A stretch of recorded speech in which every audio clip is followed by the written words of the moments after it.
It's time for the Noob Shelter for July 7th, 2015. Special guest, Mike Fitzpatrick. And as always, your host, Matt Fugitive, along with Kanori. Tonight, they'll be discussing everything you've ever wanted to know about tech and gaming. And now, here's your host, the host with the most, and he's got a lot to boast, Matt Fugitive.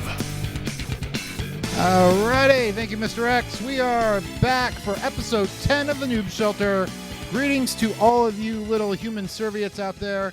I'm Matt Fugitive, as you heard Mr. X say. Welcome to the Noob Shelter. With me tonight, Mr. Rythone, Jonathan Frey. Kanori has the night off, as well as John Porta. And special guest, Mr. Michael Fitzpatrick is with us. Thank you for all coming. Real quick, we do have a couple of an emergency announcement I would like to make before we get started with the show. So let's go ahead and get that started. Medic! Okay, so if you guys may have heard on the Noob Shelter's Facebook page, a dear friend of the show, his name is Matt Nelson. He unfortunately, he's a comic book artist out of Spokane, Washington, and he's a good friend of the show. He did some voiceover work for the Everything Sucks show a couple of years prior. Unfortunately, he was part of a fire and his house burned down, and a lot of his artistic equipment got burnt. He lost some chargers for his Surface Pro and his cell phone. He almost thought he lost his cat. I'm glad to tell you that the cat did survive. His cat Gigi is alive and well. Gigi lives! Gigi lives! You know, you guys can unmute your mics now. Oh, I'm unmuted. Okay, just making sure. Ben, Anyways, Gigi lives! I was waiting for you. Gigi lives. Anyways, for the remainder of the night, we have a couple of URLs at the bottom here if you'd like to help him out. A friend of mine, Nathan O'Brien, who also is a comic book artist out of Spokane, set up a GoFundMe page, gofundme.com/YP5E58R. We couldn't get a better URL. Really? Jesus. Apparently not. Oh, my God. Anyways. Moving on. I got to stop touching that fucking thing. I pissed somebody off last show.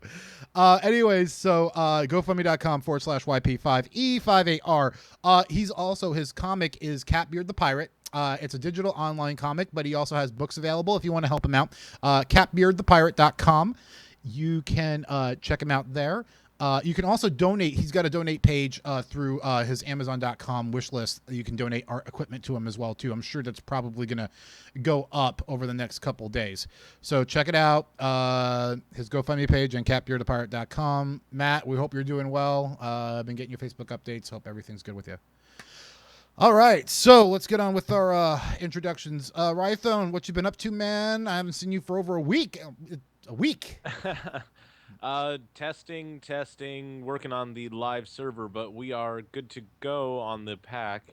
It's still technically a private mod pack, but of course all of our viewers are welcome to download that, and I will give you a link you can probably include in the post to the YouTube video and whatnot afterwards. Okay, just a second here, guys. I'm trying to... white balance. I am fixing that because it is annoying as crap, and it keeps fading me in. I'm just going to leave it like that and call it good. Sorry about that. Anyways, yeah, thank you, Frey. I appreciate that. We're not going to bring that up yet, so. Oh, my God. Weeping angels, man. Weeping angels. One of the other Loot Crate. Was it Loot Crate? No, that was Geek Fuel. Yeah. Geek. Oh, that was I'm Geek just Fuel. representing my Batman. I'm just representing the old school tonight. If you guys can see underneath my mic there, this shirt's older than dirt. I older than dirt. I've had this shirt for like ever, and I was just like, I've had that shirt forever, but Batman is older than Mario. What now? You know, I don't really dress up for work, but when I got off of work, I was wearing this ratty old gray shirt. I was like, I got to find something gamer related. This is a gamer show of sorts, a geek tech gamer show. So I got to like look for something, and I found this. I'm like, I'm just gonna wear this tonight. It'll work, and it's nice and light, especially in this hot as hell apartment. So, Yeah. and it's gonna get even hotter because we have a special announcement. We might be taking the next week or two off after this show. We will be redesigning the studio spaces. If you notice some things, if you keep an eye on the show, things tend to move around a lot. And things are starting to disappear behind me here and on the side. Kenori will be moving to Puyallup, Washington next weekend. I am going out to get him on the 17th, and we will be bringing him over on the 19th of July. And then once everything's set up, the following Noob Shelter episode, which should be the 21st. If not the 21st, we'll be back on the 28th with a broadcast, and Kenori will be here in studio alongside me. There you go. Fantastic. Excellent. And I even have a special present for him. Picking him up and bringing him back here on my birthday. He can have my old microphone. Sweet. And my Hey, old that's boom one mic heck of a stand. present, man. Seriously. Yeah, it's not a bad microphone. It does pick up a lot of background noise, but yeah, I'm gonna give him my old microphone to use, and he'll be patched into the board here. I don't know. He's a big guy, so we're gonna try to figure out how to make this space work to fit both of us. I'm pretty sure the cam that I use for our show is gonna be mounted on a tripod and put a little bit back so you can see all of us. And I'm also going to try to see if I can rig my new rig the laptop up to do XSplit. So that way I can just do XSplit from the laptop. I'll have to. It's logistics. I'll figure it out. But anyways, so Michael Fitzpatrick is back. I think this is your second show with us. You did one last season. We've just been disconnected, and yeah. So, and we've had a lot of people, everyone has been like, my log of people wanting to be on the show has grown exponentially. Doesn't we need help that I moved too. So. Yeah. So yeah, exactly. And then you moved, and then you moved, and then I don't know, whatever. Stop moving. Pick a spot and squat already, man. Hey, I'm planning on being here for a while. So I still haven't set up my server yet, but so what you been up to, man, since our wonderful crew online users have last seen you? Well, at this point in time, I finally finished with my associate's degree. I set up a few things. I'm starting my own consulting, IT consulting business here in Tacoma, Washington. Still trying to get that off the ground. I have obviously just moved, so it's going to be a bit. I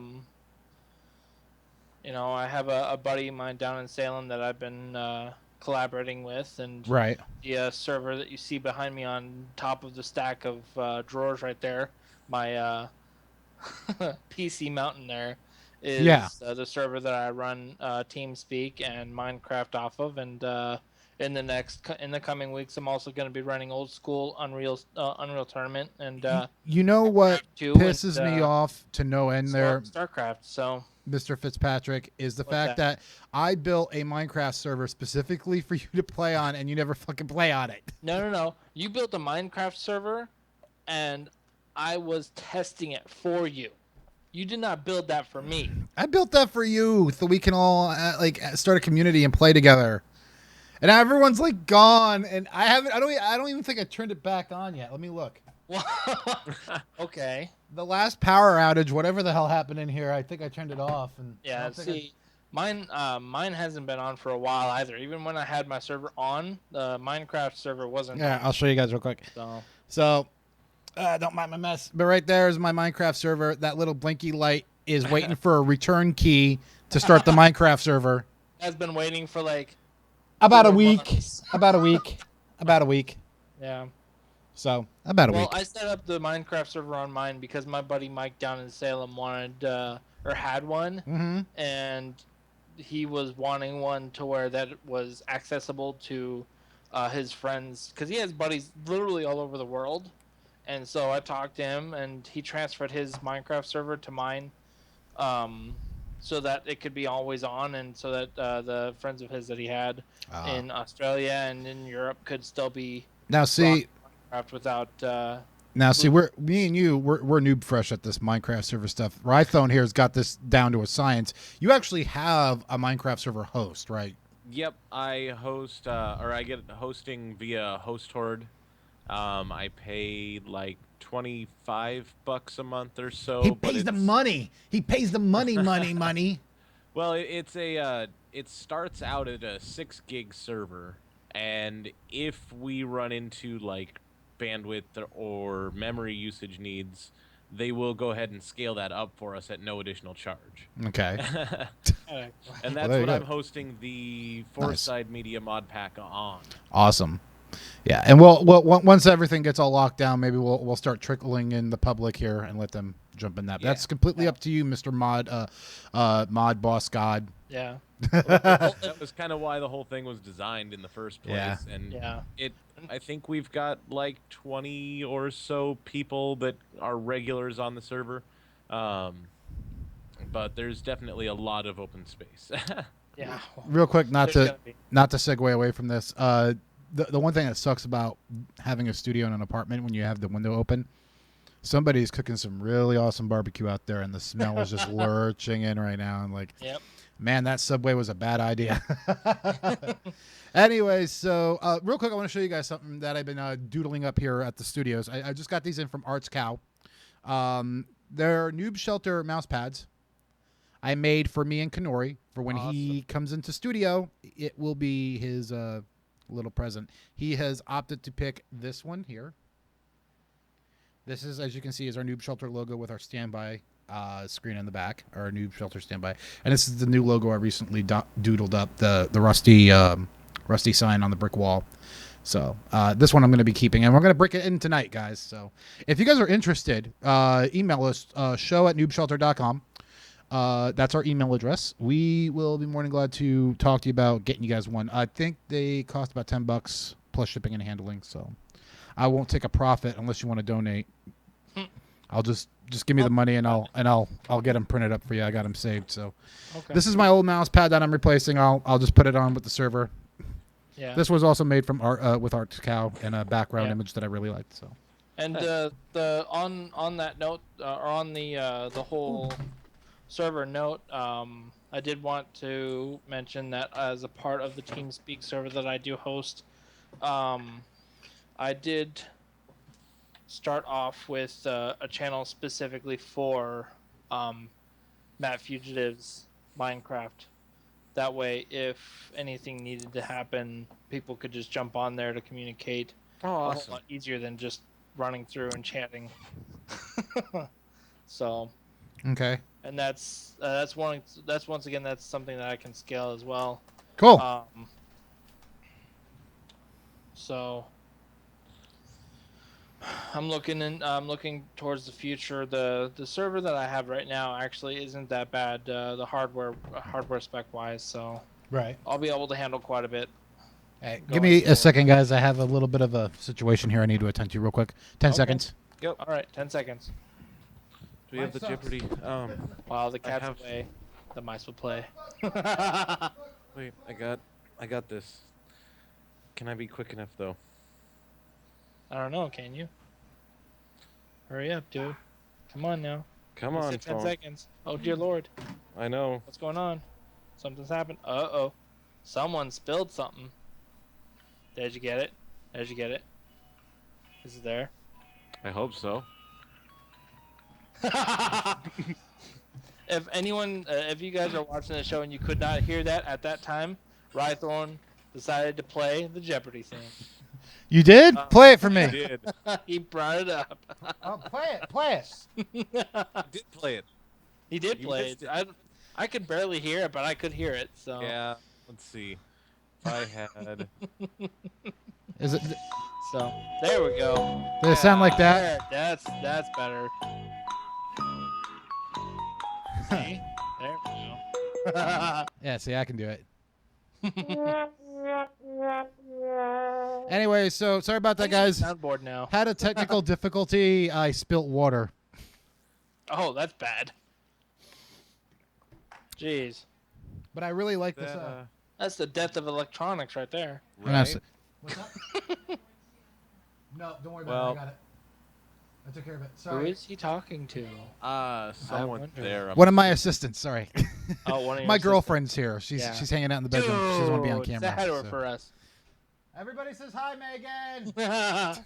The whole internet says hi to you. Wow. Anyways.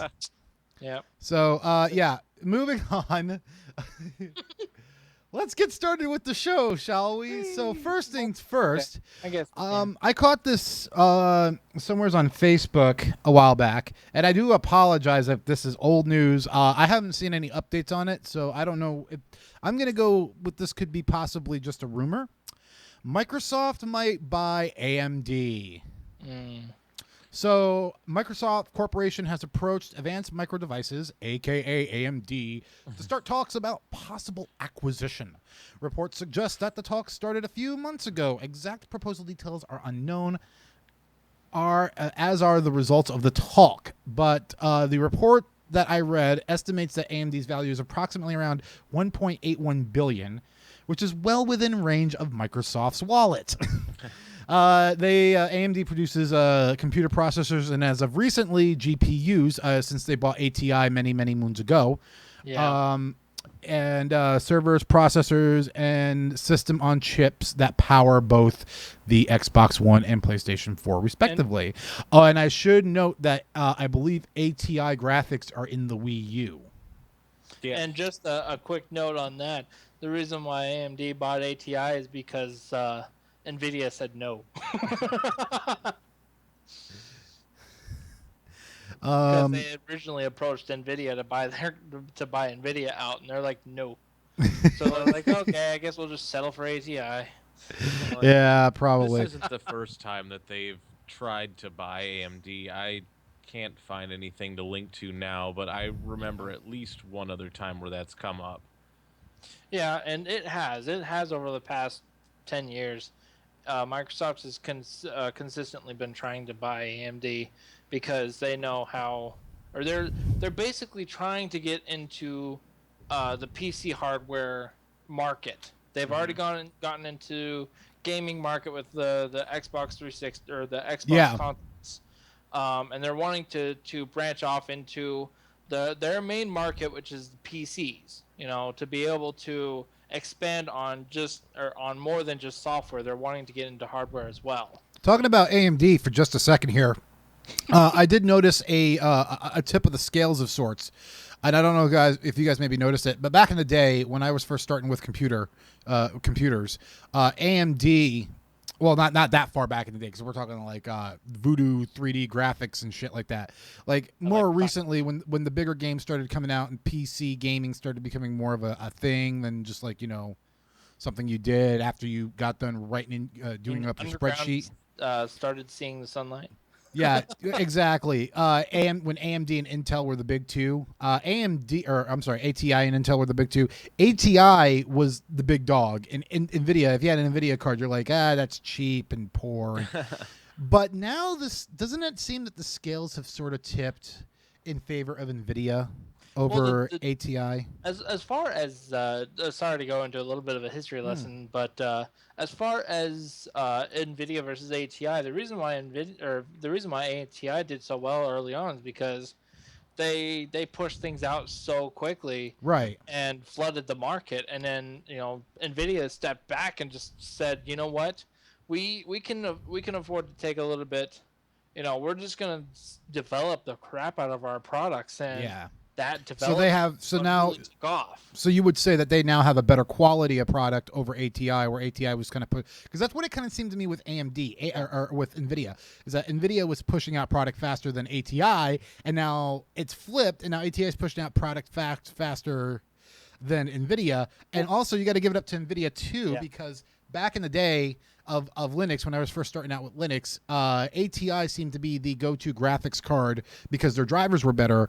Ever since Linus Torvalds told NVIDIA to go fuck itself, literally said fuck you, he did say that in a meeting. NVIDIA kind of woke up and said, what are we doing? We could be cornering the Linux market because ATI's driver, while it's better, has kind of came to a halt. Yeah. As far as development goes. Yeah.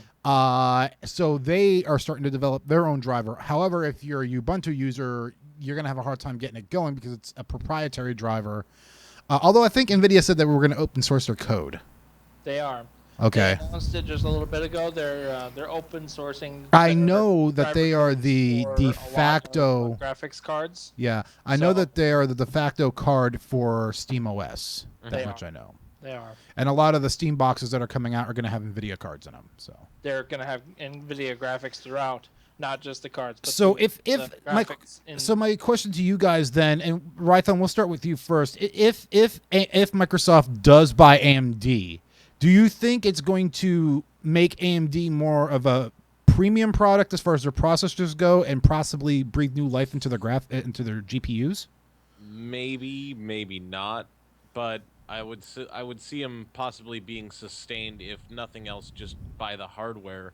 I could see why they want to go for it with them developing the HoloLens coming and everything coming out. Right. You'd want to get your hands on some sort of a graphics card, manufacturer. Yeah, I mean, they came out with Windows 8 phone and they bought Nokia.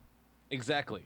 Like its own hardware. So they're trying to corner it so that they can basically have control over every aspect of it, much like Apple does with their production lines. I'll get to that in a second. Mikey Fitz, do you think the same? John, we lost your cam. Yeah, what happened? I don't know. On. Mike, go ahead though. Your thoughts on that? As my thoughts on AMD, any sort of buyout when it comes to Microsoft. Yeah, I in some cases I do agree with John in the fact that Microsoft is wanting a hardware manufacturer for products that they want to release. The HoloLens being one of them. But there have been rumors and early reports about the HoloLens, and that if Microsoft is able to acquire AMD on top of ATI, with that ATI acquisition as well, the fact is that the HoloLens would actually come out a little bit cheaper because the Microsoft wouldn't be outsourcing the hardware for the graphics chips for the HoloLens. Okay. That's part of it, but at the same time, I wouldn't really put it past Microsoft to, because unfortunately, Microsoft has a very bad habit of hiring people for major projects like Xbox and a lot of other things. Hiring people who just want to push out a product and make money. $5 to whoever can remind me that British douche's name that originally did the original Xbox One announcement. That is part of what I'm referring to. Now, as far as HoloLens goes, there is early reports that one of the head honcho, the chief project coordinator, the chief project manager for the HoloLens, might be thinking about that as well. And so there might be a very good chance that money saved by Microsoft would just go back into that project's pocket, aka his pocket, instead of instead of extending those savings out to customers by lowering the price of the HoloLens itself. I think that AMD should decline because NVIDIA's attempted or Microsoft's attempted acquisition of NVIDIA a year and a half ago was turned down blatantly. Of course, it never hit the news because it embarrassed the people entirely. The Microsoft reps that went there to negotiate were literally escorted out of the building. At this point in time, there's no reason to. I mean, major hardware manufacturers should stay independent. Right, exactly. And I fully agree with that. As far as AMD's acquisition for ATI, I think that was actually a strategic move for ATI because AMD has seen the best profit margins in the last 5 years, and ATI has started to suffer from that, and because of that, they're like, well, we need something. We need some way to bolster ourselves. So we can actually still compete. Right. John, John, what's going on with your cam, dude? I'm not really sure. I'm wondering if it's my connection. Let's see if this does it. If not, why don't I'll you try dropping out a hitbox and see if that helps, because I know you're in there. I had the chat open, but I'll drop out completely. What I'm thinking I might have to do is just close this call and have you re-add me. Let me go ahead and do that real quick. All right. Sorry for the technical difficulties, guys. So we're going to drop him, and then we're going to... That's okay. Pick him back up. I think you just dropped me. No, I didn't. Oh, did I? No, I didn't. You're on, like... I was about to say. All right, but... So anyways, let's just hang on and get him back up, and then we'll continue. I hear a Rythone. I hear a Rythone doing his dancer thing. Oh, come on. I'm even hooked with Ethernet, so there's no excuse. Are you using the... Are you on a laptop? Yeah. Are you using the camera on the laptop? Yeah, but it's never been a problem up until this point. Do you have an external camera that you can try? If the drivers work, yeah, let me see. Worth a shot.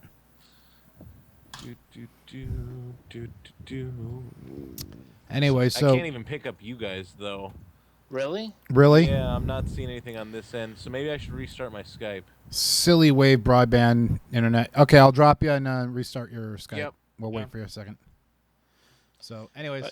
But yeah, so going on back on what we were talking about there, though, on top of this, though, there is a little caveat that we, that most people don't know about. If Microsoft does buy AMD, like I said, their chipsets are in a lot of the modern game consoles right now. Mm-hmm. So, and Mike Fitzpatrick just got super huge. Godzilla Fitzpatrick. Anyway, so it will. Let me see if I can give him a call back. Yeah. And it's one of those things where. Did I lose you? As far as. Hang on. I think I lost you. We can never, ever. And this is why we can't have nice things. There we go. Hey, I'm back up. Yeah, you are. Myself. Okay. Tech support. My TV says no signal. Thank you for calling Wave. This is Rythone. How can I assist you today? Let's see. I've got a backup cam. I'm grabbing it right now. Okay. I have no idea what. Rythone. I have no idea what in the head. See, that's why I use desktop. Anyway, so but again, Skype isn't even showing me you guys, so I don't know what's going on. I think Mike is doing something. Maybe he's trying to take the show over. Dun dun dun. He's blocking you, and then he'll boot me off. My voodoo. It's all about me. My voodoo. My voodoo. No.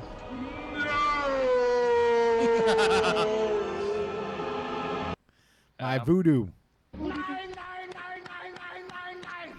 We can always just leave your picture up, John. There we go.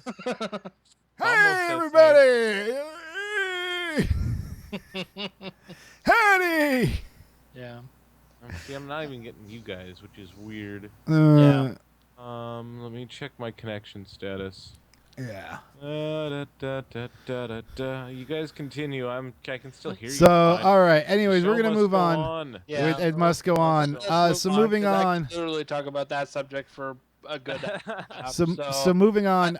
Yeah, we're done with that one. We're moving on. So, anyways, for those of you who don't know, Arkham Knight came out a while ago, and they recently released Arkham Knight for PC. Everyone was all excited because I have two of the Arkham games, Batman Arkham games on through Steam, and me and Kenori kind of worked together. Oh, I didn't. It's all him. Kenori managed to procure us a PlayStation 4 Arkham Knight bundle, so that's coming in. I don't know if you guys can see behind me right now. I got the PlayStation camera behind us. You know what that means.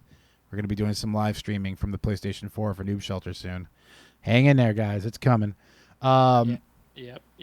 Anyway, so they released Arkham Knight for PC, and it's broken. So broken. It is causing chaos all over the interwebs. So the PC version of Rocksteady's sprawling Arkham Finale arrived in tandem with the PlayStation 4 and Xbox One versions last week. But while the game works near flawlessly on both consoles, it was so catastrophically broken on the PC that Warner Brothers yanked the game from online and retail shelves altogether. An all but unheard move in a AAA gaming space. Yeah. That is psychotic.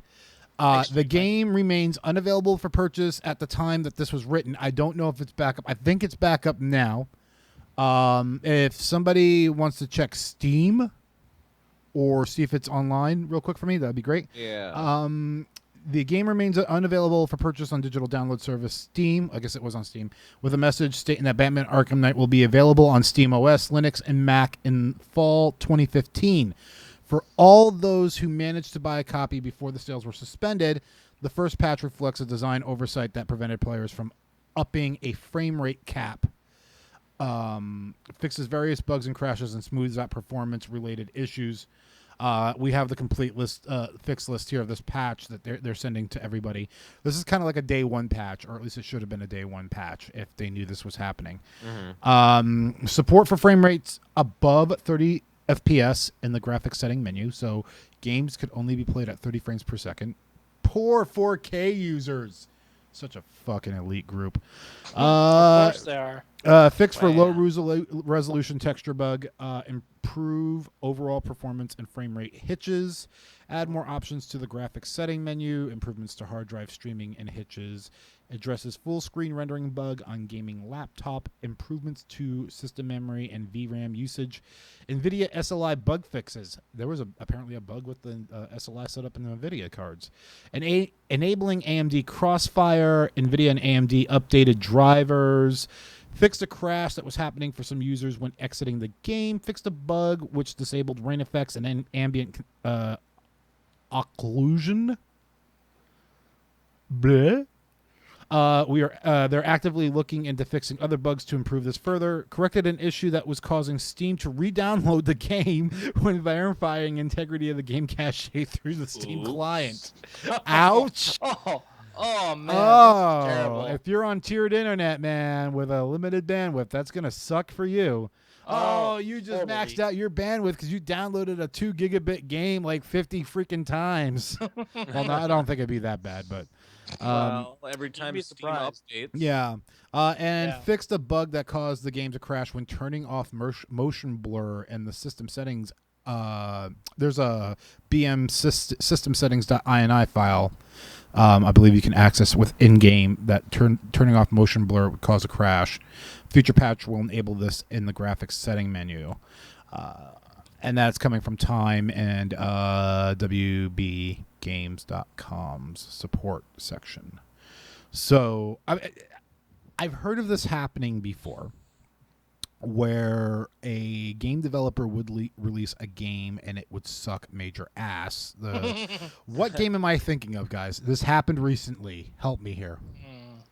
Oh, gee. For the love of God, I can't think of it. I know it happened recently. It was one game. It was buggy as hell. Oh! It was that War Z game. That was a while ago. It wasn't recently. It was a while ago. But there was this company that released this game called War Z. This thing was buggy as shit. It didn't exceed any of the expectations or didn't even meet any of the expectations that people that put money down on it wanted. Steam eventually removed the game from their library, and the guys kind of went belly up. But, yeah. Usually what happens. Warner Brothers is lucky that they caught this. Apparently, I guess they knew some of these issues existed when they released the game. That's okay. We'll fix it. We'll fix it in tandem or something, or in post. Whatever. I hate that. I mean, seriously. All right. One of the things that really bugs me, though, is when a company releases something new, and then either it doesn't work on launch date, or you got to download a day one patch. What is this day one patching shit now? You get to spend. I want to buy. Let's say Xbox One is a good example. Okay, I don't own one, but let's say, for example, on day one. I wasn't gonna mention it, but let me get where I'm going with this. So I want to go out and buy an Xbox One on day one. I want to hook it up and I want to start gaming my ass off. I took a couple days off work. I want to sit there and play nothing but video games. I don't want to sit there waiting 3-4 hours for a patch. I don't think it was that bad. I think the average wait time was about 2 hours at most. 3. But still, I shouldn't have to wait 2 hours for a day one patch. The shit should work out of the box. I don't know when game developers and console designers and companies like Microsoft and Warner Brothers and such have gotten so lazy. I mean, I know Destiny had its issues when it first came out that Bungie had to fix, but, and that shouldn't have been something Bungie had to do. Yeah. Bungie made Halo. Halo came out. Halo worked great. Same thing with Halo 2 and Halo 3 and every other Halo that came out after that, up until 343 took it over. They shouldn't do that shit. I mean, just recently, speaking of Halo, another good example is Halo Master Chief Collection for Xbox One. Buggy as fuck when it came out. Mm-hmm. Why? All you had to do was take the original source code, port it to Xbox One, make it look prettier, and re-release it to the masses who already own all the games. See, that's where it isn't it isn't as simple as porting it to the Xbox One, because the problem is that going from Xbox to Xbox 360, it was a simple port. Going from Xbox 360 to Xbox One, the British bastard decided to rebuild from the ground up. Mm-hmm. It was a ground up build for the Xbox One, which is why I'm assuming when you say British bastard, you're talking about that guy that made the original announcement. I don't think he had anything to do with the development of the Xbox One. I think he's just more of a PR guy. Did he? Yeah. That was his original was development. They kicked him to PR because of the amount of stuff that he wanted to happen. Yeah. I know they got rid of the guy that created Windows 8, the main developer behind Windows 8, who created the whole Metro. This is the future. Metro is the way to go. Yeah, and the problem is people revolted on that. With the Xbox One, now on Xbox, on Xbox's behalf, they had to do the Xbox or the day one release, the day one patch, but they caught those glitches 6 months before release. Now, usually, that is actually phenomenal considering the massive amount of Xbox Ones that get shipped. Now, shipping starts 6 months out. No. Oh well, sorry. You still there? Yeah, we're just gonna go with your picture tonight, dude. We'll figure it out later. Yep. Maybe you need to restart your computer completely. Probably. So, were you doing any camming? Were you doing any camming prior to? No, just the tests to make sure the video was working properly. Okay. Anyway, so moving on. Just you got the notes in front of you, John. You can jump back in. You're back in, so you can watch the live show if you need to. Anyway, so but moving on from that, so going back onto the Batman thing, something not related to Batman at all has now something officially to do with Batman. Supreme League of Patriots developer offers free game to Batman buyers. So indie developer Noble Intentions feels bad for those who bought Batman Arkham Knights on PC. With that, they're offering to give them the first season of Supreme League of Patriots, if you even know what that game is, at no charge. And this is a quote from one of the developers. We think that the PC gamers get taken for granted far too often. Those who choose to play on PC are often subject to shoddy console ports, driver problems, poor optimization, and game-breaking bugs, not to mention invasive DRM and launch delays of weeks or even months for some titles. We're making this offer to show our support for PC gamers. So that's kind of nice. They don't have to, but they're doing it. You know? Mm-hmm. They love their gamers. They're really in love with their gamers.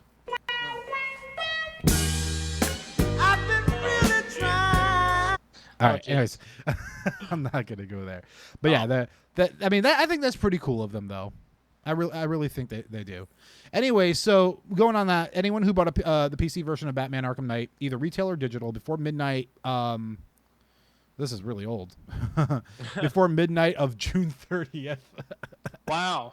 That is anyways, it's just a couple of. Actually, I think this was going to be on another episode of an earlier episode of the Noob Shelter that we didn't get a chance to do. Probably.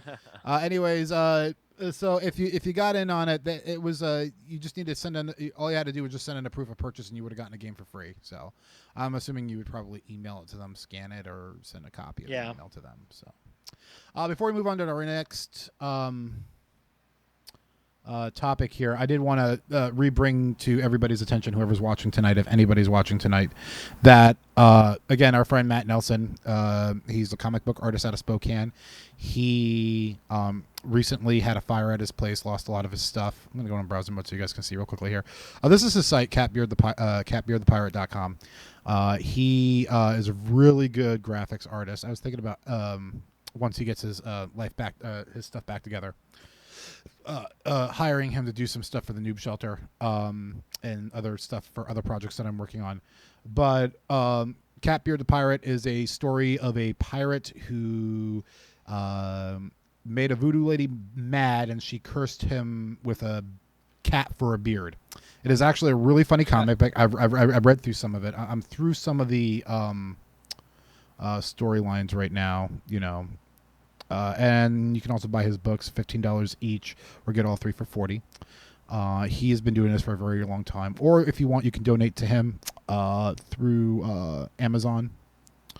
Or you can donate money to him through PayPal, or you can donate, art supplies through Amazon, and he's going to need some art supplies. Also, he has a GoFundMe page. This is Matt Nelson right here. So far, oh, wow. We've gotten up to $2,720. When I first looked at this before the show got up, there was a donation. It was up to $2,500. Looks like a lot of people have donated in the last 2 hours. We got $4 $20 and a $100. So yeah, way to go, guys! Keep it up. That is awesome. Yeah, I went ahead and reposted that link for those. And it's in the chat if you guys want to. Again, give him help. Even after the show, if you guys are going to be watching this post live, I'm sure this GoFundMe page will be up.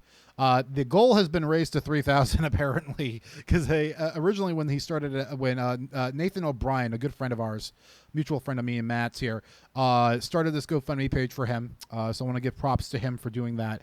When this first started out, the goal was $1,000, and I don't know if GoFundMe increases the goal or if they can do it manually, but he's up to almost 3,000 right now. So, and this was raised in one day, in 24 hours.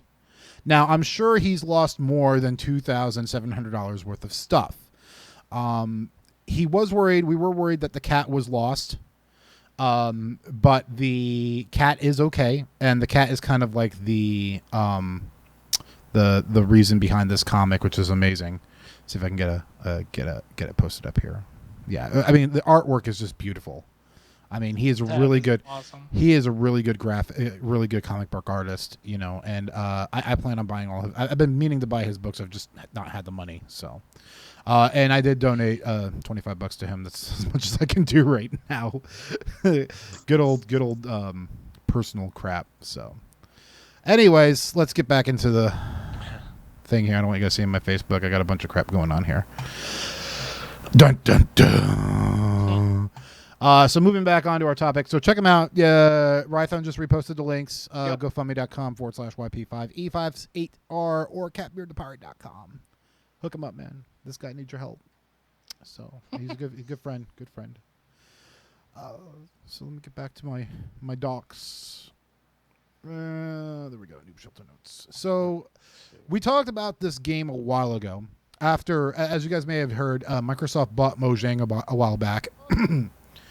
And we didn't know what was going to happen to their other IPs. Well, we kind of have an idea now, and I think this is the start of something. I'm hearing some feedback. Yeah, sorry, my bad. All right, turn your volume down on there. Yeah, I'm trying to see. I was being told that my volume is almost really low on the actual stream. It is? I'm not, I mean, you sound fine. Yeah, I can hear you just fine. Okay. Let me. Someone's deaf. How about that? We'll pump that up a little bit. Maybe that'll help on my end. All right. Maybe. Anyway, so The voice. Okay. So talking about this Mojang acquisition by Microsoft, we were worried that some of their IPs were going to start going. I think this is a sign of things to come. Mojang has announced recently that Scrolls is going to be no more. The collectible card strategy game provided by Mojang is no more. Okay, so it is going to be no more. The studio announced on June 28th that the game can no longer sustain continuous development. And while it promised to keep servers running at least until July of next year, no new features or card sets will be added. For those of you guys who don't know what Scrolls is, think of Hearthstone. Mojang did it first. They did do it first. Yeah. So, and Hearthstone is now the de facto card game next to Magic the Gathering Online, if anybody still plays that. But yeah, I have an account. I don't. I quit playing Magic. It sucks. It's sad, but anyway. So the studio implied that smaller updates may be still forthcoming. However, as it is planning to keep a close eye on game balance. It'll also remain available for purchase for the time being, with funds going to keep Scrolls online and playable for as long as possible. So you can still buy the game and pay for it, but it's probably going to be dead within a year. This is coming from one of the guys over there at Mojang. We've had a great time working on Scrolls and appreciate every last player who's downloaded our game. Extra big thanks to the most dedicated members of our community. Some of you have logged in almost every day since release and dedicated a large portion of your time to dominating the leaderboards and taking care of new players. That's kind of bullshitish right there, that last. Mm-hmm. You promoting owning noobs? That's what we're here for. We're the noob shelter. We protect the noobs, man. Because we, in our own right, are noobs in our own right. You know? Like, I don't know my ass from my elbow with League of Legends. I still play. I'm a noob. Rythone, I don't know what the hell he knows. And Mike's an arrogant butt monkey. No one ever knows. I don't really play anything of which I'm a noob at right now. So. There you go. See, you got to find your niche. Got to find that niche and stick to it. And I've stuck with it. Yeah, my niche is Command and Conquer Red Alert. And this is for like Windows 95. Command and Conquer Red Alert. That's my niche. Yeah. My niche is Super Mario Brothers 1, 2, and 3, and Super Mario World. Unreal Tournament. Unreal Tournament. Oh, you got UTO4? I do. You got UT3? Yep. We should get online. UTO4 as well. Actually, we earlier. I'm planning an Unreal Tournament server later on. I'm proposing right now, since a lot of us have Unreal Tournament 2004. A possible Noob Shelter special where all of the guests get on UTO4 and blow the shit out of each other. Try and host a show while... No, we're just going to have a slaughterhouse or something like that. We'll just play for like a couple hours. We can stream out? Yeah. I think that'd be fun. I can't find it right now. We'll show these kids what old school's like, man. Yeah. Really like. If you want to do that, we back have to in go 2K4, man. We gotta do original. Well, you know what I would like to do, and we'll come to that. We'll have that post. We'll talk about that towards the end of the show. Anyways, moving on. So here's another bit of news for you guys, and I'm really excited about this. Nintendo may release the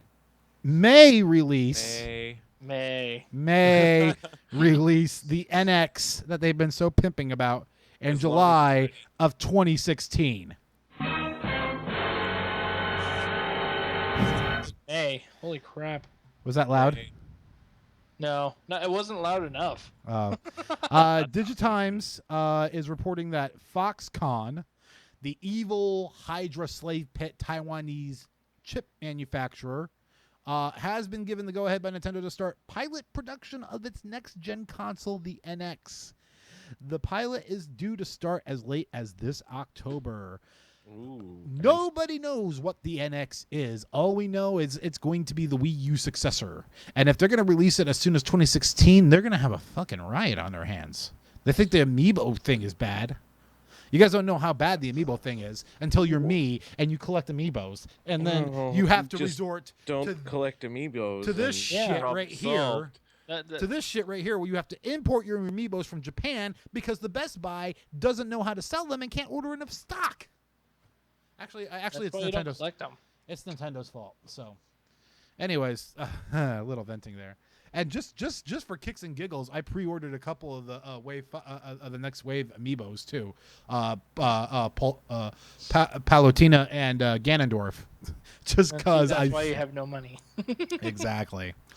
So anyway, sources familiar with the matter tell the site that reported this that orders are expected to be finalized by March 2016, and mass production will begin by May or June. Nintendo is looking to ship at least 20 million units during the first year.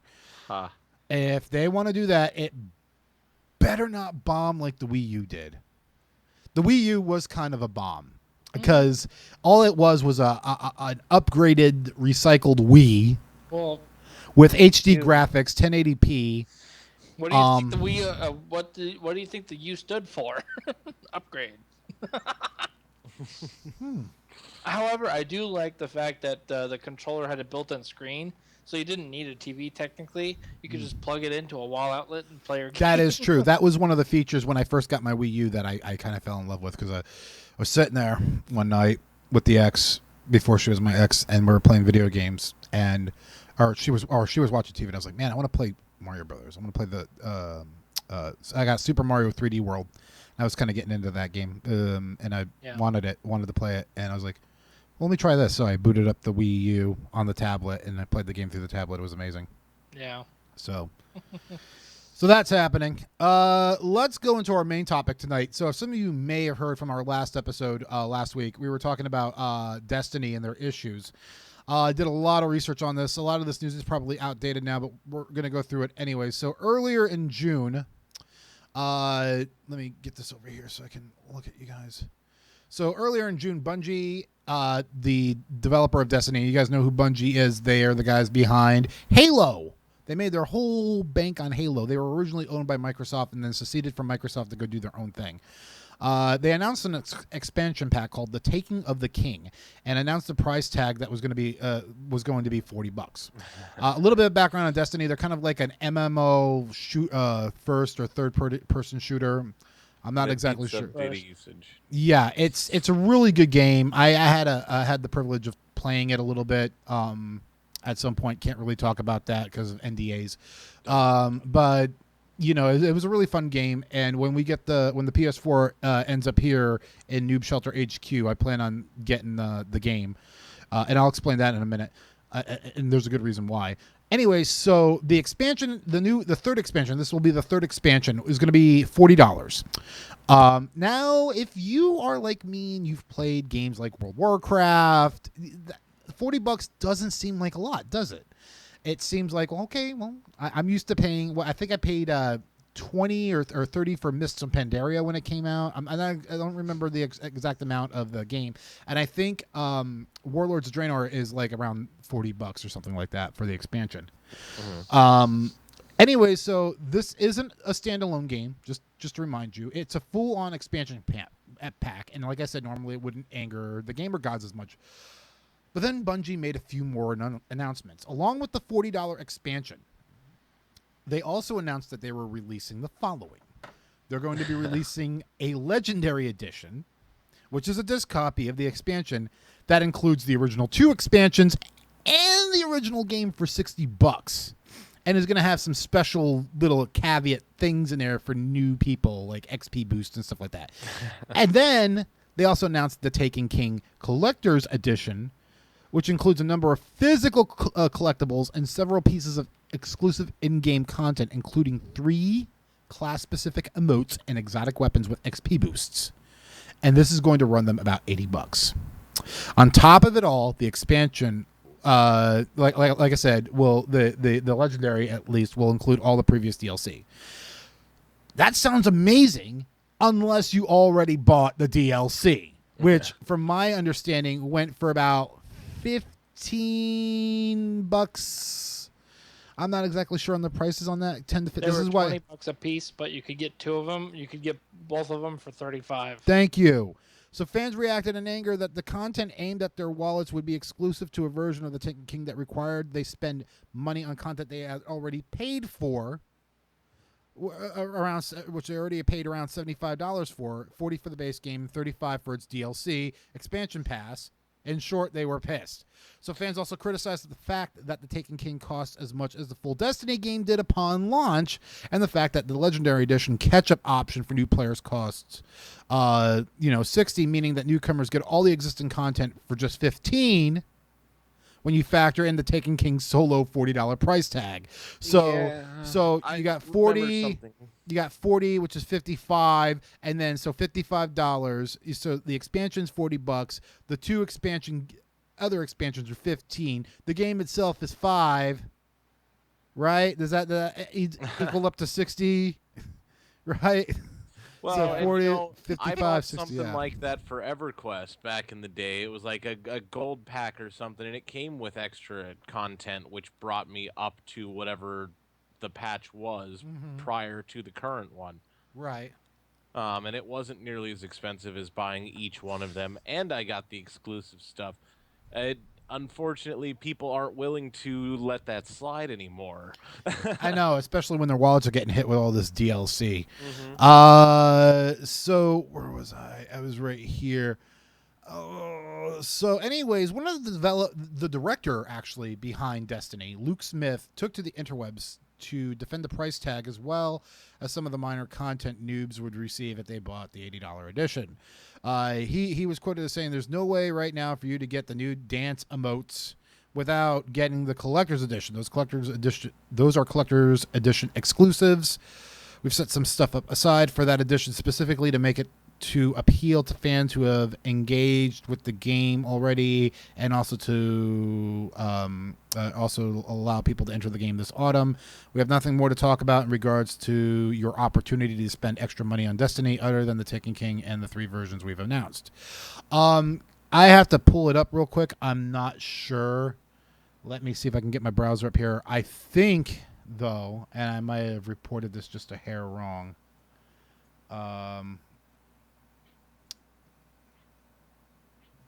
Let me see.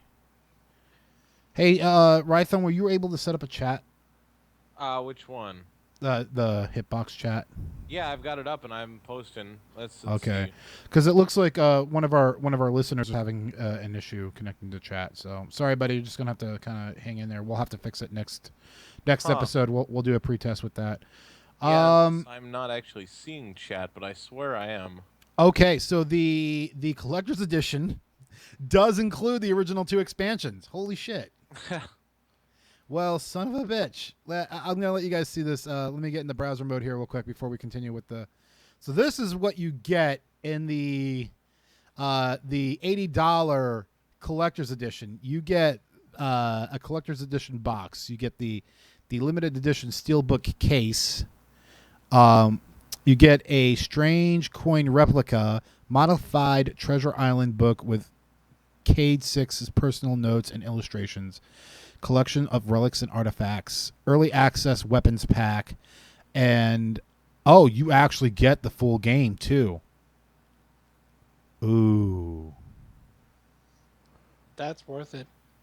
You get Destiny and the 2 expansions plus all that extra stuff that we mentioned previous. Yeah, that is... digital content, 3 class-specific emotes, 3 armor shaders, 3 exotic class items with XP bonuses. So for $80, wow. I can see for why the people would be price of angry. the latest expansion and the original game, you get all of that. Let's see what happens when we hit pre-order. No wonder people are pissed off. Wait, so there's more. GameStop. GameStop's exclusive for the PlayStation 4. Do they have any more left?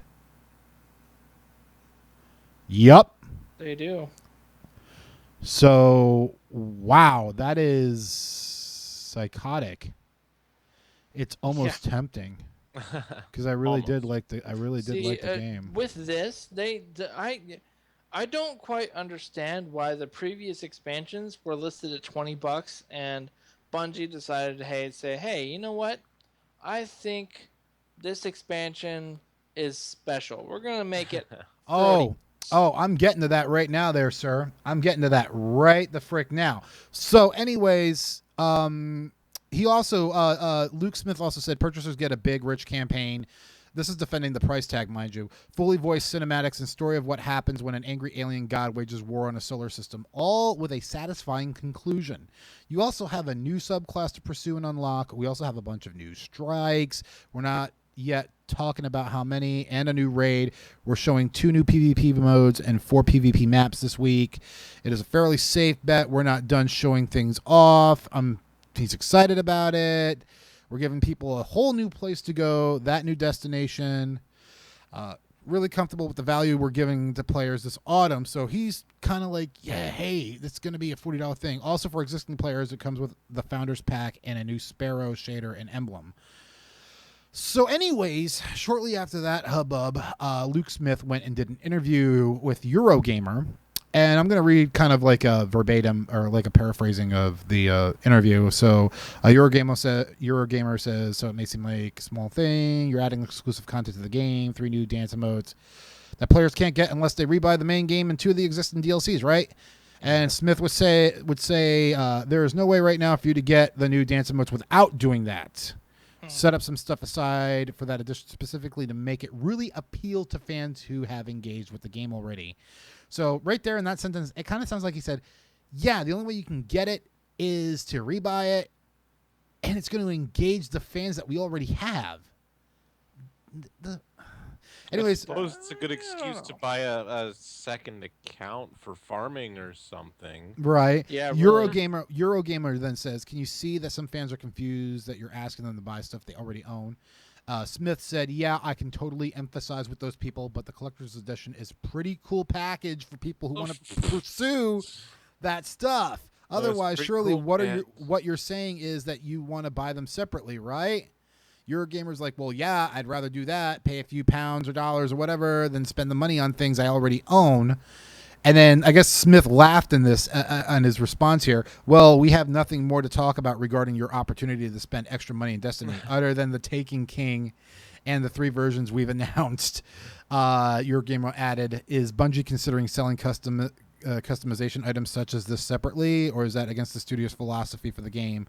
Smith replied, rather than comment on the Bungie philosophy, here's what I'll tell you. If someone made a golf clap emote, I would spend money on that. Like if someone falls in the vault of glass, at that moment I bow when I'm trying to mess with them.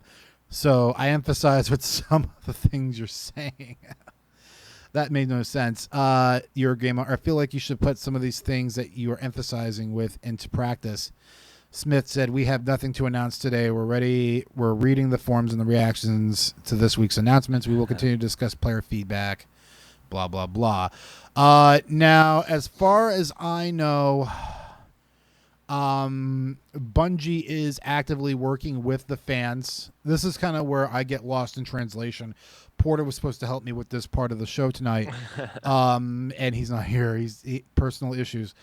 But we kind of got lost. This is where I get lost in it. So from my understanding, and I'm just speaking from thoughts here, apparently Bungie has listened to the fans. They are doing something about it. There's going to be something really big and exclusive for those who have been playing the game for over a year come September. I'm excited about that for those guys. Mind you, I don't play Destiny, but I will start playing it once I get a PS4 in hand because I love playing it on the PS4. And they seem to be treating Sony better than they are Xbox. I mean, I could be wrong in that matter. Why? Because the PS4 sold better in the opening when it first came out than the Xbox One did. I expect Xbox One sales to go up now that they have announced backwards compatibility, since that seemed to be the whole, wrench in the gears type deal with the selling of the system. But anyways, so and Porter was mentioning something, and I haven't been able to find anything on it other than a couple of messages on some fan forums. That the price of the expansion is actually going to be going down to $20 for the actual expansion itself. That's the digital download, I would assume. I'm assuming the legendary set, the one that just comes with the game and the 3 expansions, is going to be still $60. Maybe they might drop it down to $50. But I'm pretty sure that collector's edition is not dropping in price, and they're going to keep that the way it is. Because now that I know it actually includes the original game, that's really tempting right now, and I'm kind of salivating here. Yeah, really. Well, and it's the best bang for your buck too. I mean, considering $80 for the original game, but it's a lot of swag I'm not going to use. That's the only thing. I mean, Mike, don't be the little devil on my shoulder here now, okay? I mean, let me show you something real quick, guys. Well, you want the swag though. I want the swag. You want the swag. The collector's edition. The swag. Let me show you the last. Oh, he's back. The last collector's, and I've been listening. Don't worry. Let me show you the last collector's edition that I ever bought, and this is the reason why it was the last one. A while ago, many moons ago, an MMO came out for Warhammer. Oh god. I jumped on the Warhammer bandwagon. Me too. I got the collector's edition. I didn't. And the game is no longer in existence. So it's cool. It's cool. I mean, what did I get? I didn't get much. I got a nice box. Yeah. This is a very nice box. It is a nice box. I got a nice little book that talks about the lore, the art of Warhammer Online. A graphic novel of sorts, a small, and the game, and a little pewter character, Grumlock and Gazbag. Do not eat. So I don't know if that was the one. So if I played Warhammer, the actual game, I could probably use that once I clean them up, paint them, and all that stuff. But yeah, I haven't taken them out of this thing. And last time I looked, when I was hurting for money, looking on eBay, this thing is worth nil. Yeah. So it's a collector's edition that's worth nothing. I mean, right now, let me show you something. Show and tell. This little thing here is worth more than that entire box. Right now. This is Rosalina. This is a Target exclusive amiibo that came out Super Bowl Sunday. Okay, and I was in line Super Bowl Sunday in the morning when Target opened, and I got one of her. She is worth more than that stupid collector's edition box that I got. That's sad when a plastic figurine that costs $12.99 costs more now in today's economy than some big old box that I paid $100 for. Or $75. I think it was $75. If they would have done it right, and if it would have been Warhammer 40K instead of Warhammer Fantasy, at the time it was released, they might have actually survived. Yeah, they wouldn't have just survived. They would have blown the pants off because this is like at the height of WoW. I mean, come on now. Have you guys played that? John, have you played the Warhammer 40K game? No, not which one? The RTS? Yes. Yeah, I love it. I love it too. That go out and buy and paint and that was a collector. If that was a collector, yeah, I know. If that was a collector's edition, I would have bought that. Right? Because that game's still going strong, and I got it for a deal at the one of the Humble Bundle packs. Yep. So, I got it for my second time. I actually lost my gold edition of that. Physical media disappears with me. Yeah. Anyway, so moving on. Let me just check here. We've got some messages. Hitbox won't let me set up a chat account. Keeps throwing captures at me. I'm not blind. Poor Greg. Greg's stuck out in the cold. I'm sorry, Greg.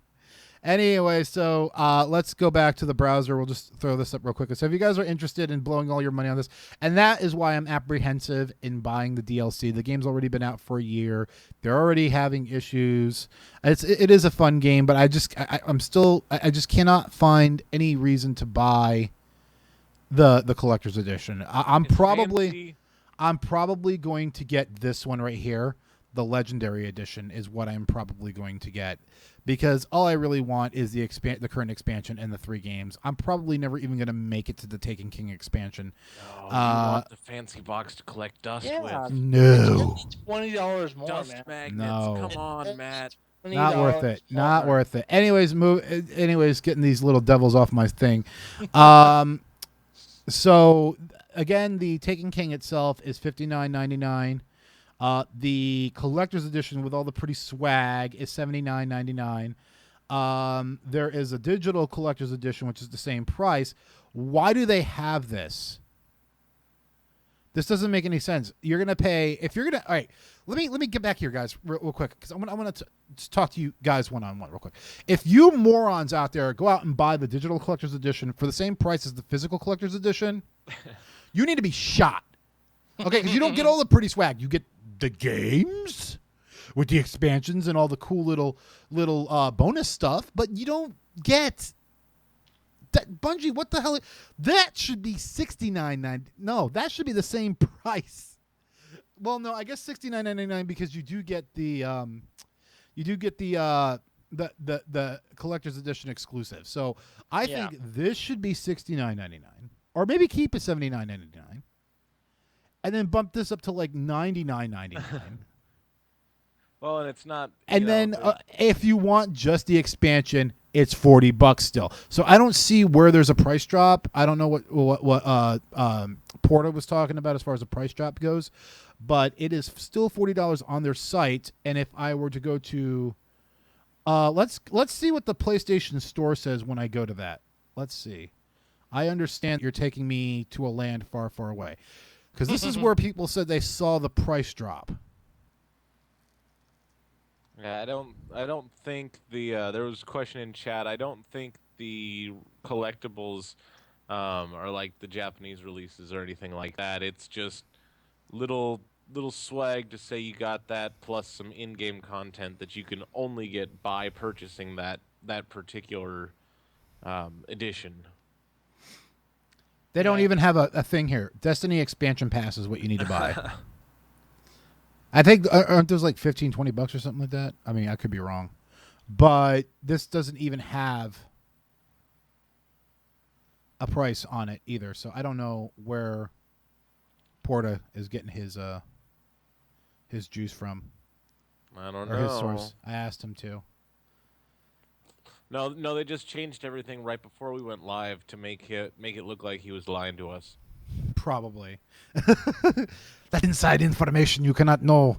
You cannot know at all. But anyways, I'm probably gonna get the Legendary Edition when I get the PS4 in the studio here. I'm sorry guys. You can try to make me drink the Kool-Aid. This shit ain't happening. This shit is not happening. Oh, don't worry. We'll get Kenori on our side. Yeah, he doesn't even care about this game. The only reason he invested in a PlayStation 4 is for JRPGs. Oh, really? Wrong camera. Sorry, guys. JRPGs is the only reason why he invested in the PS4, and I don't blame him because some of those JRPGs are gorgeous. They're beautiful. There's some really good ones out there, especially when I had the Saturn. Getting my hands on some JRPG imports was pretty good. Albert Odyssey was one of my favorite imports. When they it wasn't actually an import. They ported it to America and then released it, but it was a lesser-known game, kind of like Earthbound was at the time. Still a really good RPG. Albert's Odyssey, Sega Saturn, if you guys don't know. So that's that. Moving on to we're getting close to the end here. Wow, we're actually picked up Steam tonight. Oh my goodness. Oh my girds. Oh my girdy girds. So there has been this thing going online. I don't know if you guys noticed. A long time ago, back when I was a kid, in a galaxy far, far away. Yeah. I don't have a sound for that, unfortunately. No. There we go. No, that wasn't it. That was young Matt. Let's play a song here. Back a long time ago in a galaxy far, far away. Nope, that's not what I wanted. Nope, that was perfect. That's malfunctioning. No, this is better. This is. I'm gonna leave this. Back a long time ago. Fantastic. Back a long time ago. Back in 1994, when the Super Nintendo was first released. Anyways, there was this deal that was happening, and this explains the whole Panasonic. I think it was Panasonic CDI or 3DO. Yeah. Let me see. Was it 3DO? There was two. There was CDI and there was 3DO. I think it was. No, it was not. Yeah, it was Panasonic 3DO. Crap. I knew this for like a long time. Anyways. So originally Nintendo was teaming up with Sony 3DO. Thank you, 3DO, to make something amazing. They were going to produce a I believe it was going to be an add-on originally, or a whole new console for the Super Nintendo, which incorporated CD-ROM. So you would have the cartridge and the CD-ROM. That fell through. It was Philips CDI. Yeah. Thank you. It was Philips, not Panasonic. Panasonic was a competitor. Sometime during like an E3 or CES conference, Nintendo decided to change its base and switch sides and join with Philips, who was also a CD manufacturer. I think it was more cheaper. Shortly after, they decided that they made that announcement shortly after Sony got on stage and said, "Hey, we're going to be releasing the Super Disc console system with Nintendo, and it's going to be amazing, and it's coming soon." And then Nintendo got on stage and said, "We're actually partnering with Philips, not Sony." So in their rage, in Sony's rage, they decided, they said, "Fuck Nintendo, we're going to go out and do our own thing." And they took all the technology that they built for the Super Nintendo CD system, and they created the PlayStation. And that, kids, is what killed Sega Genesis. A bad deal between Sony and Nintendo, or a deal that went wrong. Well, Because and Nintendo wanted to save a couple pennies. Well, that and Sega started, not really. Anyways. Games about anything Anyway, so I'm gonna for get anyone, so this is regardless of quality. So this image is provided to us by CNET.com, one of my news sources. This is what it looked like. Well, this is a prototype, mind you. I'm sure once Sony got its hands on it, it was going to be sexy. But notice the Sony branding all over the place. Okay. Notice we actually have a video here, and I'm going to play it for you guys right now. I don't know if I don't think you guys can hear it, but here she is. Guys, we're happy. The PlayStation Nintendo Super Disc. Hosts, I don't think you can you guys hear that or no? Nope. Okay, yeah, because No. I got the mix minus set up, so you guys won't be able to hear Oh, it. look at that! It was actually called a PlayStation too. Yep. Not fake, not made by some Russian That is a really dude. big button. Be out here. I must push it. And that's a Super Nintendo cartridge. Here's what it says. It says October 6th, cannot 1992, and some Japanese writing. Sorry for the You shitty must camera focus work. this. Early See autofocus. in there, Yeah. I don't know. This is the Oh, look back. at that! He's got one of those What's up, portable guys? User burners that does induction Daniel too. Diebold, and Yeah, it does. and go on Reddit if you're on there. Here is What's up, bro? the Sony That's the Nintendo Super Disc. No power cables. So it was called the Sony. If you didn't hear that, you guys didn't hear that. It's called the Sony Nintendo or the Nintendo PlayStation Super Disc. Don't want to fuck it up. So Back in I'm the just gonna day start of sticking long random names. power cables in there. On the bottom here, all we have is an Expansion slot. extension port and this sticker Z or 2.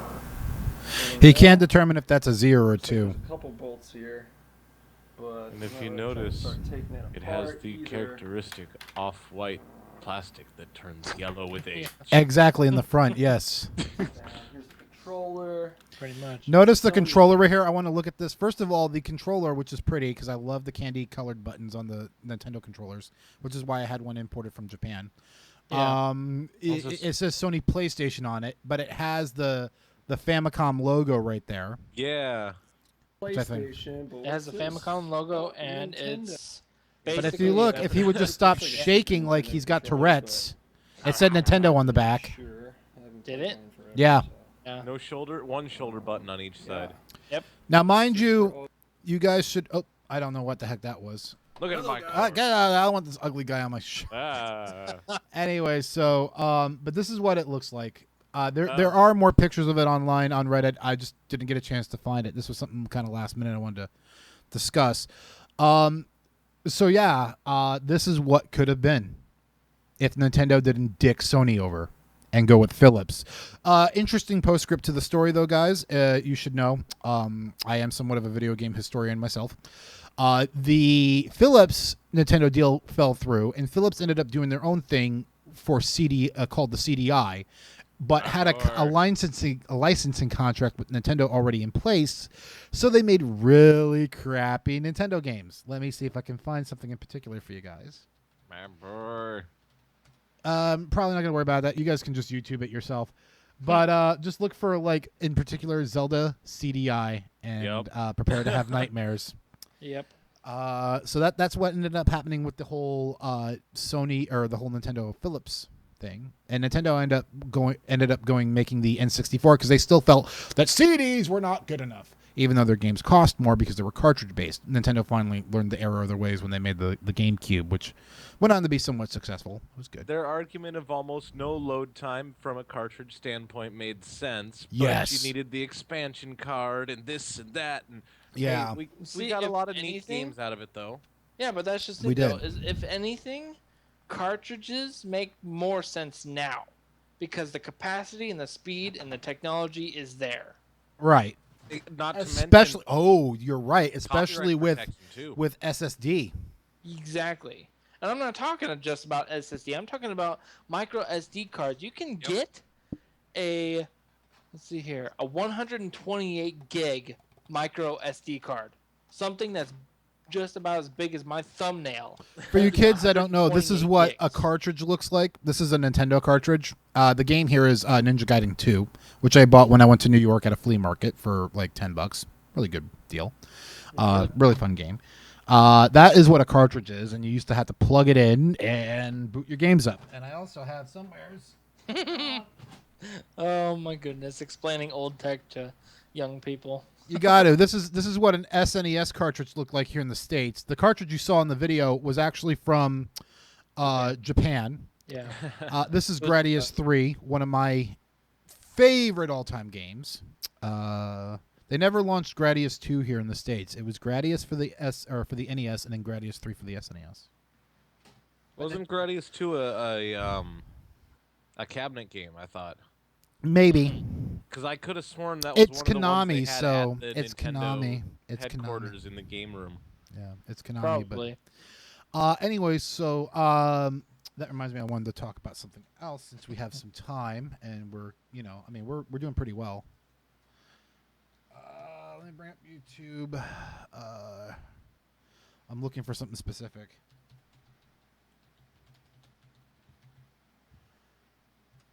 See if I can find it here.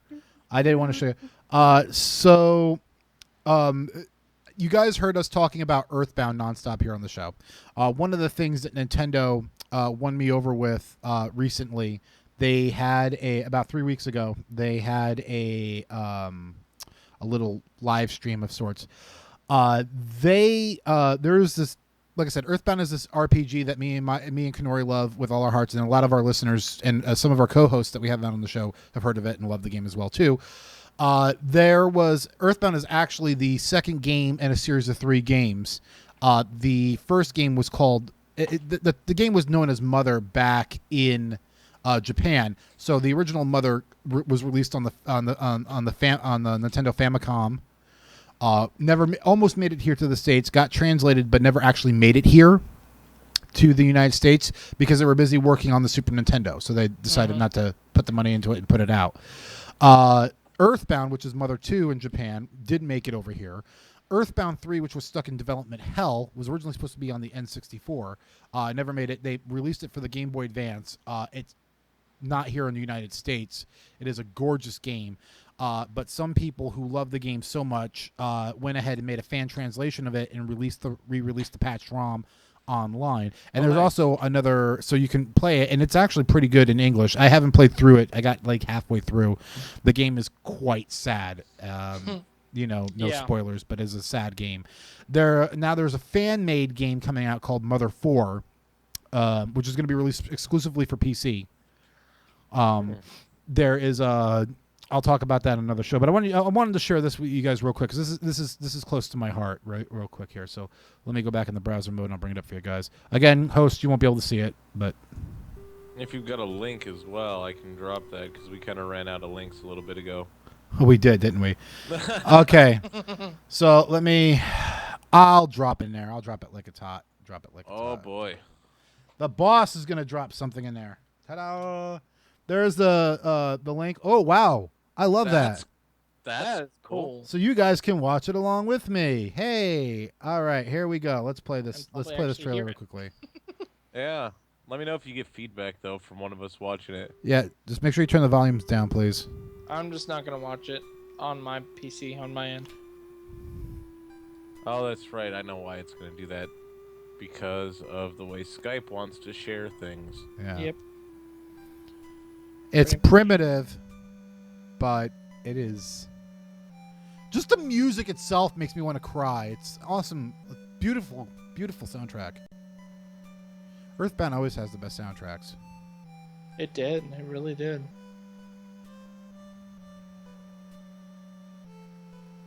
You know, one thing I'm noticing looking at the actual feed right now, it still says E3 2015 for the show. Oh, yeah, I have to fix it. I meant to fix it, and I guess it didn't fix it, so oh well.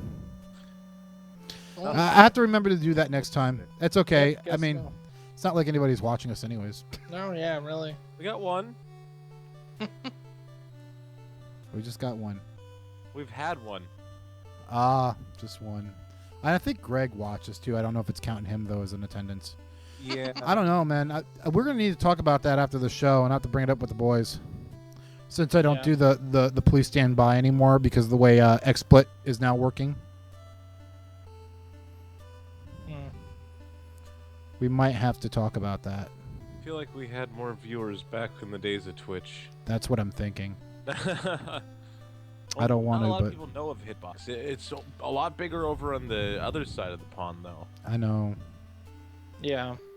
Because I was doing a Minecraft charity raising money for I have no idea what it was. But anyways, that's Earthbound Beginnings on the Wii U. I did download it, and once we get a capture card, we're going to go ahead and do a live play of that. So. Fancy. So anyways, there was one more thing we wanted to talk about. We did bring it up last week about how the backwards compatibility was going to work on the Xbox One. Mike Fitzpatrick actually came prepared to talk about that. So I'm going to let him take over from here. What did you find out? Okay, so what I found out is actually this is something that Xbox was smart enough to do for, as soon as they released on for E3 this year, they posted it and made it huge to where people could find it on their website for backwards compatibility. Now, they are allowing people to, as of last month, June 15th, to do testing for backwards compatibility running 360 games on their Xbox Ones. Now, with backwards compatibility going live this coming fall, they already have, as far as I know, about 70 games that will be backwards compatible when it goes live everywhere. And they're going to be adding quite a bit more games every month after that. Oh, go ahead. The requirements for backwards compatibility, you can play games offline. You don't have to worry about that. Good. It's not going to charge you. You do not need a gold account to play games. Backwards compatibility, it mentioned that in the link or on the website. The one thing that they do require is now when you first put in your 360 game, it's automatically going to download it to your Xbox One's hard drive. Oh, so it's going to run through. It's going to download the entire game. What it will require is that the game disc stay in the Xbox to play the game. Okay, but it's going to download the actual game. Yes. Okay. So the game itself is required in the console for security purposes only, to make sure that people aren't pirating games and trying to play them on their Xbox 360 or on their Xbox Ones. Okay. Now with that, they did and that's one of the things that is nice, because they did announce the new terabyte Xbox One, meaning that a lot of the games that will be compatible with the 360 or from the 360 to the Xbox One, it will be downloading. So the game will be running at on Xbox One hardware with Xbox One graphics, and basically be converted to be played on the Xbox One. Okay, well that's good. That's kind of cool.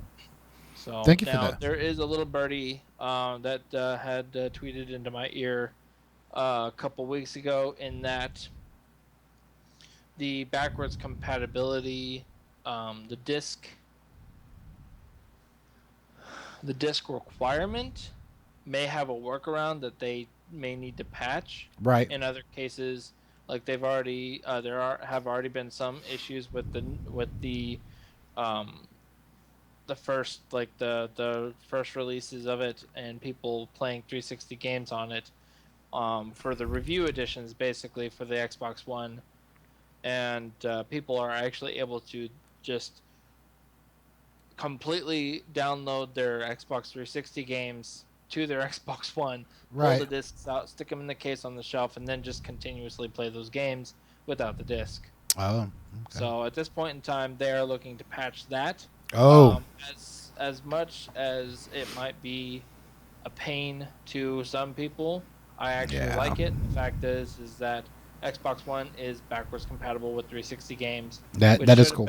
Because there are some games that are not that release. There are some games that are crown jewels on the 360 that they'll never bring to the Xbox One. So this is why a lot of people went up in arms about, hey, I want backwards compatibility. Yeah.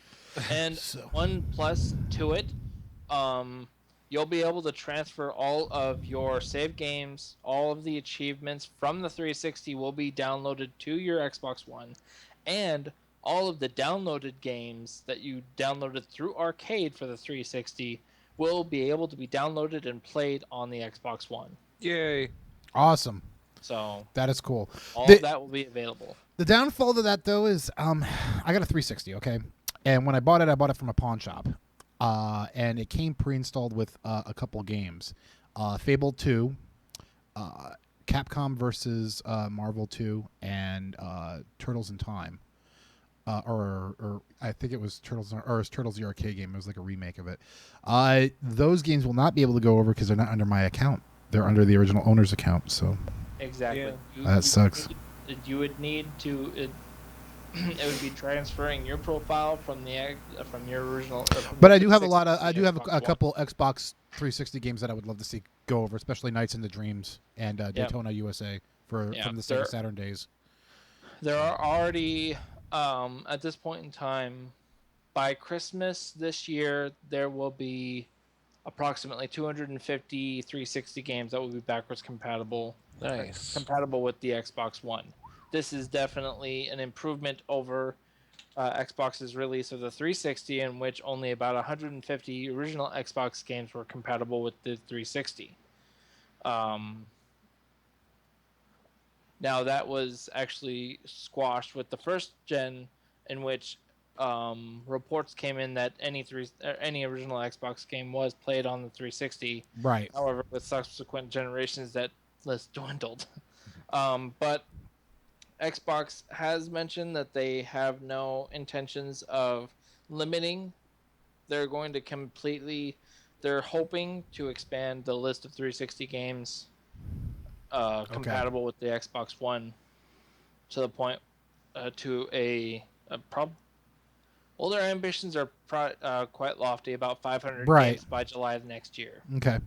Well, thank you very much, Mike, for that update. I appreciate it. So there you have it. So if you got the disc, it'll down. So it's kind of like it works just like the 360, where you can install the game on the hard disk.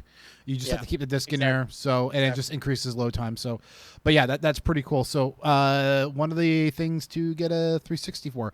Real quick before we go, last minute bit of news that I wanted to bring up. I did not post it in the doc, but I'm going to go ahead and drop a link in there. This is from Tom's Hardware.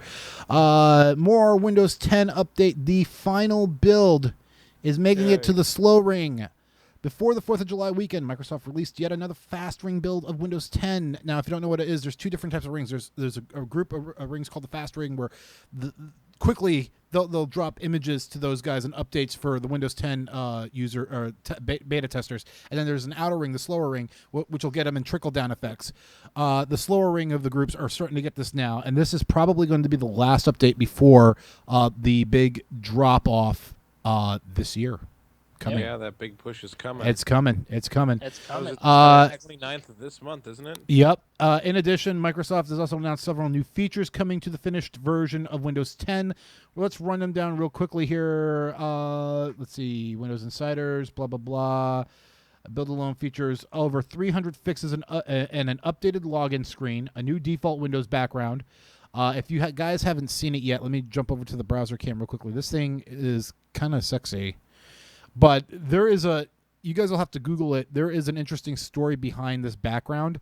It's an actual photograph that a professional took of some window panes, and they used lasers and lighting and like special radial effects on it. They went over and above the Call of Duty for a background for an operating system. Yeah. Anyways, so substantial improvements, so on and so forth. Here's some of the biggest things, and Rythone, you might get a kick out of this. First of the new features is going to be Minecraft Windows 10 Edition. Oh, boy. It's starting. Yeah. Yep. Well, here's the killer: is the fact that Microsoft did away with Internet Explorer. Internet Explorer has officially We'll get to that in a minute. We'll get to that in a minute. And then Xbox Music and Xbox Video applications used in the current builds of Windows 10 are going to be replaced with new apps titled Groove Music and Groove Movies and TV. So the Groove application keeps your music synced up with OneDrive, including music you purchase from iTunes, as a result making it accessing your music from PC and Xbox easier. Users can also purchase a Groove Music Pass subscription for $10 a month or $100 a year for users to be able to stream their music. What else? Let's see. Although at first blush, this sounds great. Blah blah blah. And then they're also going to be implementing a feedback engine, which they will promise to track. So if you have any feedbacks on what you love or hate about the OS, you can submit it. They promised to track, since they really didn't do very well. Here's the big thing. Here's the big thing, and I'm kind of excited about this because this means Microsoft actually finally starting to give a crap about open source. The movies and TV app, they finally added support for MKV files. You do not need to download third-party drivers or anything like that. Their TV and movie app will support MKVs. If you guys don't know what MKVs are, they're kind of like high def, but really low compressed, but really high def videos. They're very small, very fast, and it's pretty cool. You don't have to download a third party. High quality. Thank you. High definition. Exactly. And then, of course, what Mike was saying, the new browser coming. What was it codenamed again? They're getting rid of IE and replacing it with something else, you said, and I forgot the name of it. I know what you're talking about, though. Somebody's got feedback, or not feedback, but background noise. Edge. Microsoft Edge is going to be the new browser. Yep. Now, the cool thing about this that I heard is that Google, Microsoft, and Mozilla are all kind of working together to make a standard internet and a standard browser. So Edge will play nicely now along with the other browsers. So that's kind of cool that all three of them. Apple's kind of in there listening. No word from Opera, but who uses Opera anymore anyway? So yeah, really. There's 23 days left to go until Windows 10 drops it like it's hot. Will we be upgrading? 22. Fuck no. 22. Yes, thank you. Fuck no. We will not be upgrading yet until I do a thorough test because I do not want to upgrade and then have something not work. Right. Yeah. So, and I have not gotten the little icon on my desktop yet because I'm having an issue with Windows updates that I have to figure out sometime this week. Yeah, it's a particular update. Maybe, I don't know. We'll ask Mike, that guy, and see if he knows what's going on. So it's this one update that keeps coming up. Microsoft Office Service Pack 2. Office 2003 Service Pack 2. It keeps popping up. It's updated several times. Let me see if I can go back to my Windows updates and I view the update history here. So it's the same definition. It's the same thing, but it's like definition, like different definition numbers. I normally don't do this, but I'm going to do this anyways. Mike, I don't know if you can see my camera. I can see your. Yeah, here's my browser cam. You see right here, it's the same pack, or it's all the same KB number, but the definitions are different. That's because the definitions are the updates themselves with the same KB. The problem is that you're working with something that's outdated and no longer supported. Microsoft Office 2003 hasn't been supported for the last 4 years. Yeah, I know, but I don't use Office. I'll talk to you about that off the show. Okay. But yeah, that's probably what it is, and I think I need to know. I know what I need to do now. I'm pretty sure I know what you need to do as well. Yeah. Anyway, so that's it for the show tonight, guys. Does anybody have anything else they want to add before we go? I got nothing. Absolute butt Again, I just want to remind everyone, if you look at the bottom, Matt Nelson, comic book artist in Spokane, friend of the Noob Shelter, can use a little bit of help. I'll bring up the browser cam one more time so you guys can see. This is his page, catbeardthepirate.com. You can support him through his site. He was involved in a fire. He's okay. His cat, Gigi's okay. Gigi lives! Gigi lives! You can donate here via PayPal. Or you can donate here, art supplies, which he really, really needs. Our friend Nathan O'Brien also set up a GoFundMe page. You can donate here. Let's refresh and see if any activities happened the last... Nope, it's still sitting at 45 donations. Over 2,700 has been donated. The goal was originally set to 1,000. That exceeded 2,000 within like a couple of hours. So... if you guys are not watching live, but you're watching post live, if you're watching on our YouTube channel, please feel free to come here and donate. Again, you will see the... Oh, I hit the wrong button there. There we go. You'll see the URL down here at the bottom underneath where it's underneath our logo tonight. Help Matt Nelson. He can really use your help, guys. I mean, he's already gotten 2,700 raised. This is not something he set up. Our friends set it up for him. But he can use more help because, like I said, he lost a lot of art supplies, and art supplies are not cheap, especially for a comic book artist. So, so that's it. That's all I got for you guys tonight. I want to thank everybody for listening to us. I want to thank Rythone for always coming in and helping us out. Mike Fitzpatrick, thank you very much for stepping in tonight. I appreciate it. No problem. We're going to take a break next week, guys. We should be back on the 21st. And Kenori will be in studio. Yeah. I don't know if we're going to actually do a Noob Shelter episode. We might do a Matt Fugitive Versus. And we'll have Kenori here with us as well while we do it. Because we still got to set his gear up and reset the studio for him. But yeah, Kenori will be here in studio from now on after the 18th. It's going to be awesome. He will have no excuses to miss a show. Nope, none. Anyways, thanks, guys, for watching the Noob Shelter. I want to thank you all. Yeah, thanks, guys. Yeah. And as always, The Noob Shelter is a production of Foreside Media. For more information, check us out, foresidemedia.com. You can also check out The Noob Shelter at noobshelter.com or at facebook.com/Noob Shelter, where all the action happens. And we also have a YouTube page. If you miss us, youtube.com/Noob Shelter and hitbox.tv/Noob Shelter, although we might be going back to Twitch. I don't know. We'll see. Thank you very much for watching, guys. Have a good night.